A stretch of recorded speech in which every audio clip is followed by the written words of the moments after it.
So good afternoon to all the students. Now we move on to the next topic, that is of distribution theory. ये हमने हमारे FY BCom के second semester में पढ़ा हुआ chapter distribution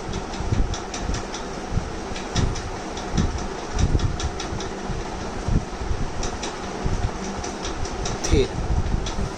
अब distribution कहाँ पर और कैसे यूज़ करते हैं. Basically day to day life में डिस्ट्रीब्यूशंस को यूज़ करना तो we have to use the binomial distribution, Poisson distribution and there is a normal distribution. अभी फर्स्ट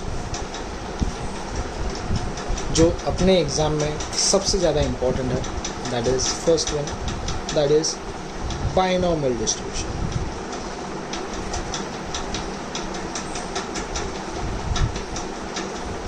अभी बाइनोमियल डिस्ट्रीब्यूशन का डे टू डे लाइफ में यूज़ क्या होता है.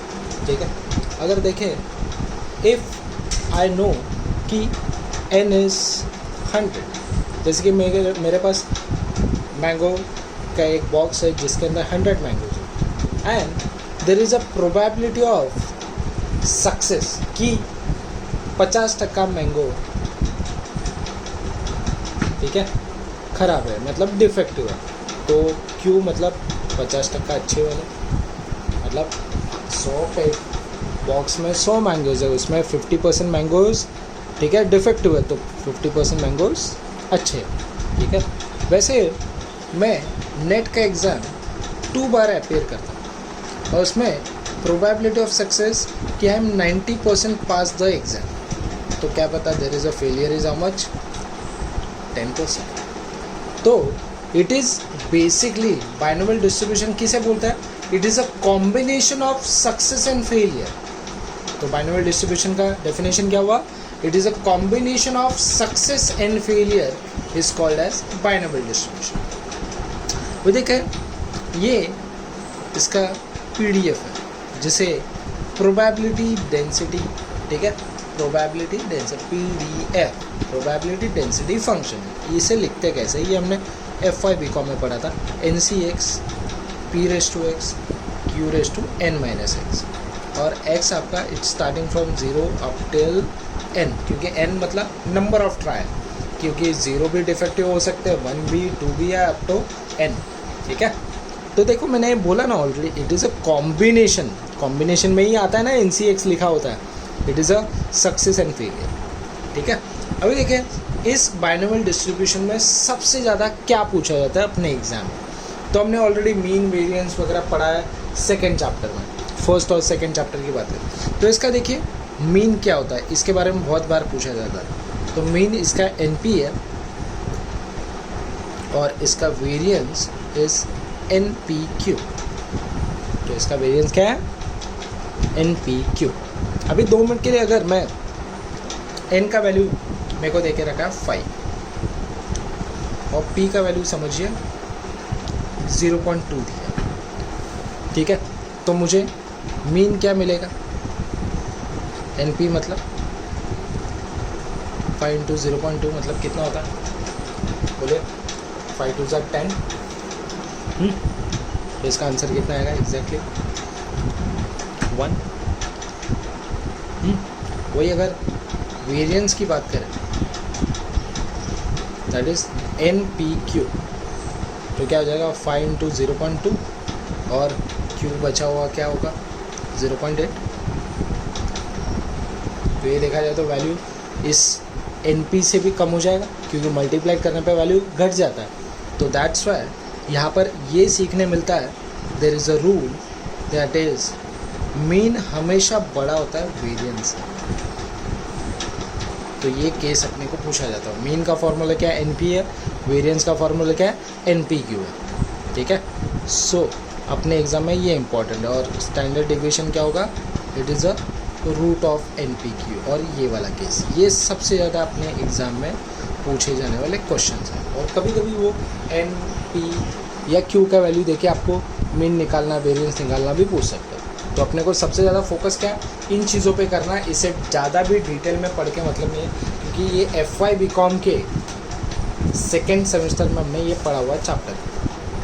क्योंकि देखिए इसे NCR P⁻R Q⁻R भी बोलते हैं. ठीक है, यस, अंडरस्टैंड. तो ये यहाँ पर ऐसे वाले क्वेश्चन बिल्कुल भी नहीं पूछे जाते जो FY BCom के बुक में आपको दिखे, ठीक है। वो सिंपली आपको, ठीक है, मीन, वेरिएंस और स्टैंडर्ड डिवीजन के फॉर्मूले और मीन वेरिएंस से बड़ा है ये पूछते हैं। तो समझ में आया पहला distribution, that is binomial distribution. तो बाइनोमियल डिस्ट्रीब्यूशन का यूज़ क्या, it is a combination of success and failure. तो जहाँ पर आपको सक्सेस भी पता हो, फेलियर भी पता हो और नंबर ऑफ ट्रायल भी पता हो, ठीक है, अंडरस्टैंड। और ये अपने 3 फॉर्म। सेकेंड जो डिस्ट्रीब्यूशन है that is called as Poisson distribution, जैसे पॉइजन डिस्ट्रीब्यूशन भी बोला जाता है।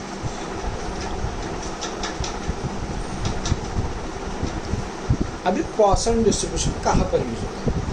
अभी जैसे कि हम बुक खरीदते हैं, नेट सेट का बुक हमने खरीदा, अभी देखा जाए तो उसमें अराउंड 1000 पेजेस 2000 पेजेस होते हैं, बट कहाँ ना कहाँ तो बुक में प्रिंटिंग मिस्टेक हो सकता है, पॉइंटिंग एरर हो सकता है, बट हमने तो उतना ही खर्चा किया। देखा जाए तो उसमें n नंबर ऑफ वर्ड्स है, उसमें कितने डिफेक्ट होंगे ये हम बता सकते हैं? बिल्कुल भी। अभी देखिए यूनिवर्सिटी के रोड पे कितने तो दिन भर में लोग चलते रहते हैं, पर कितने लोगों का डेथ आज ही होगा बिकॉज ऑफ एक्सीडेंट, हम बता सकते हैं क्या? 2 लोगों का, 3 लोगों का, 4 लोगों का? बिल्कुल भी नहीं। क्या पता 0 लोगों का भी एक्सीडेंट ना हो। तो यहाँ पर क्या, probability of success is very low. हमें पता नहीं एग्जैक्टली कितना एक्सीडेंट होगा, या समझिए आज वो बहुत सारे लोग मलेरिया से इन्फेक्टेड है, तो आज 5 लोगों का डेथ होगा, हम लोग प्रेडिक्ट कर सकते हैं क्या? बिल्कुल नहीं। तो यहाँ पर क्या, n आपका इनफाइनाइट है, क्योंकि मलेरिया इनफाइनाइट लोगों को हुआ है, पर प्रोबेबिलिटी हमें ये नहीं पता कि कितने लोगों का डेथ आज होगा। तो that's why probability of success is very low, मतलब P for a success, Q for a failure. तो वैसे यहाँ पर भी P फॉर सक्सेस के लिए था and Q for failure, understand. इसका PDF ये भी अपने एग्ज़ाम में बिल्कुल नहीं इम्पॉर्टेंट है। e⁻⁻m m⁻x upon x factorial, और x आपका इट्स स्टार्टिंग फ्रॉम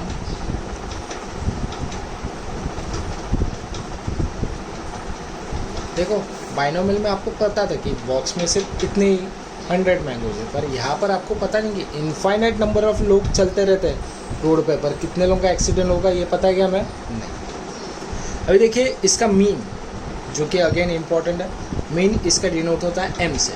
इसे आप ऐसे भी निकाल सकते हो, जो कि पहले हमने बाइनोमियल में पढ़ा। वैसे बाइनोमियल का मीन क्या था? NP था।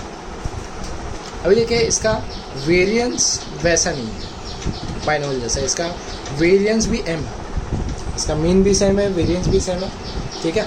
तो बट अब इसका स्टैंडर्ड डिवीजन क्या होगा? It is root of m, okay. तो यहाँ पर जैसे ये केस है कि मीन का वैल्यू वेरिएंस से बड़ा है, तो यहाँ पर क्या होगा केस? मीन और वेरिएंस सेम है, अंडरस्टैंड। तो पहले वाले केस में कुछ अलग था, मीन बड़ा था, वेरिएंस है। तो सेकेंड वाले केस में क्या है? Mean equal to variance, understand. उसके बाद third distribution that is normal distribution.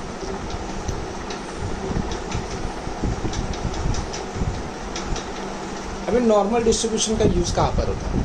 जैसे कि हमारे यूनिवर्सिटी में M.Com के student infinite number of student पढ़ते हैं, बट समझिए on an average students are getting a semester exam that is 60%। अभी x बार इज 60%, पर ऐसे कुछ स्टूडेंट है जो 60% से भी अच्छा स्कोर किया, that is land from plus infinity, वो इनफाइनाइट नंबर क्या। ऐसे भी स्टूडेंट है जो 60% से लेस स्कोर किया है, तो that is lies on this side, मतलब नेगेटिव साइड, क्योंकि ये उस तरफ लोग वो है कि इस 60% को क्रॉस कर रहे हैं, और इस तरफ वो लोग हैं जो 60% से नीचे, जिनका ऑन एन एवरेज 50% 48% आ रहा है, अंडरस्टैंड। तो नॉर्मल डिस्ट्रीब्यूशन का यूज़ कहीं के लिए होता है? It is use for a plotting purpose, कि आपके पास नंबर ऑफ डेटा है। जैसे कि अगर मैं सैलरीड पर्सन का डेटा लेता हूँ, सिर्फ समझिए कि मिनिमम सैलरी इज 10,000, तो ऐसे भी लोग हैं जो 10,000 से ज़्यादा कमा रहे हैं, और ऐसे भी लोग हैं जो 10,000 से कम भी कमा रहे हैं। तो इसीलिए इसका यूज होता है। अभी देखिए नॉर्मल डिस्ट्रीब्यूशन का मीन डिनोट होता है म्यू से, यू को थोड़ा सा बेंड करें तो उसे बोलेंगे म्यू। इसका वेरिएंस डिनोट होता है सिग्मा स्क्वायर से, कैसे सिग्मा स्क्वायर से, तो इसका स्टैंडर्ड डेविएशन क्या होगा, सीधा सिग्मा। तो mean is mu, variance is sigma square and standard deviation is how much, sigma. उसके बाद मैंने आपको एक पेज फॉरवर्ड किया था, उसमें देखिए बहुत सारी चीज़ें आपको दे के रखी। तो नॉर्मल डिस्ट्रीब्यूशन में क्या क्या इंपॉर्टेंट है, देखिए मीन का वैल्यू म्यू है, variance is sigma, standard deviation. Mean हमेशा यहाँ पर इस केस में मीन छोटा होता है वेरिएंस। जैसे पहले केस में क्या पढ़ा, mean is greater than variance, second वाले केस में mean is equal to variance, तो थर्ड वाले केस में क्या पढ़ रहे हैं हम लोग, mean less than variance. Understand. उसके बाद यहाँ पर दो टाइप के डेविएशन होता है, quartile deviation, that is Q1 and Q3।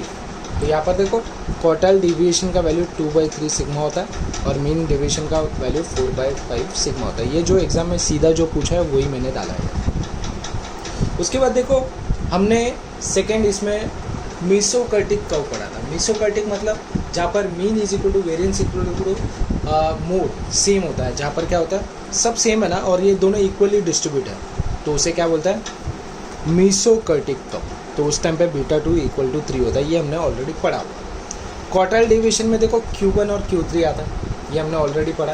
तो इसका ये स्टैंडर्ड वैल्यूज है, mu minus 0.6745 sigma and Q3 mu plus 0.675 sigma. तो ये आपको ऐसे ही लिखना है और ऐसे ही याद रखना। Okay, understand. तो ये आपका ख़त्म होता है डिस्ट्रीब्यूशन। वापस से एक बार रिवाइज करता हूँ। देखिए बाइनोमियल डिस्ट्रीब्यूशन की बात करें तो it is a combination of success and failure. इसका देखिए ये फॉर्मूला कोई नहीं पूछता और ना आपको एग्जाम में इस पर कुछ कैलकुलेशन आता है, इसलिए मैंने एक भी सम नहीं करा। वो ज़्यादातर आपको क्वेश्चन ऐसे ही पूछता है, मीन का वैल्यू, मीन का फॉर्मूला क्या है, वेरिएंस का क्या पता आपको एन और पी का वैल्यू दे दिया जाए तो मीन आप निकाल सकते हो, वेरिएंस निकाल सकते हो। तो यहाँ पर मीन NP है, वेरिएंस NP की और standard deviation root of n। और इसका केस क्या इंपॉर्टेंट है, मीन का वैल्यू हमेशा वेरिएंस होता है। पॉइसन डिस्ट्रीब्यूशन में क्या होता है, नंबर ऑफ ट्रायल ये n इनफाइनाइट होता है और सक्सेस एट वेरी लो। ये वाला फॉर्मूला कोई नहीं पूछता। यहाँ पर मीन का फॉर्मूला m होता है, variance is m, standard deviation root of. तो यहाँ पर केस क्या है, mean is equal to variance. Normal distribution देखिए जहाँ पर क्या होता है, मीन मीडियन मोड सेम होता है, उसे मीसोकर्टिक भी बोलते हैं। इसका मीन म्यू है, वेरिएंस सिग्मा स्क्वायर है, स्टैंडर्ड डेविएशन सिग्मा, और इसका वैल्यू मीन का वैल्यू लेस देन होता है वेरिएंस।